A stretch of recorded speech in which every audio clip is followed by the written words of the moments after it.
રાજકોટથી ગાંધીધામ આવતા યુવાનને કોઈ પીણું પીવડાવી બેભાન કર્યા બાદ લૂંટી લેવાયો।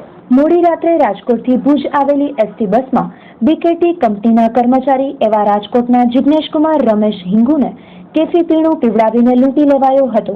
થમ્સઅપમાં કંઈક એવો ઘેનવાળો પદાર્થ ભેળવી દેવાયો હતો જેથી બેશુદ્ધ બની ગયેલા કર્મચારીની સોનાની વીંટી તેમજ અન્ય કિંમતી માલસામાન લૂંટી જવાયો હતો।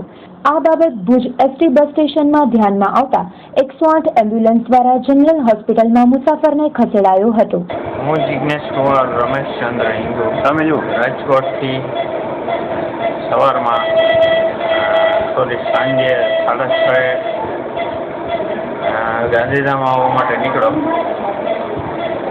ત્યાર પછી 10-10:15ની આજુબાજુમાં ગાંધીધામ રેલવે સ્ટેશન ઉપર ઉતરીને પછી ત્યાં ઓટો પિક કરવા માટે હાયર કરવા માટે કોલ કર્યો ઓટોમેને। ત્યાર પછીની કોઈ પણ બાબત મારા માઇન્ડમાં નથી। હું એકચ્યુઅલી એન્જિનિયર છું, બધી કંપનીમાં અમારે જે ઇન્સ્ટ્રુમેન્ટ લાગેલા છે સર્વિસ એક એમએનસી કંપની છે એમાં જો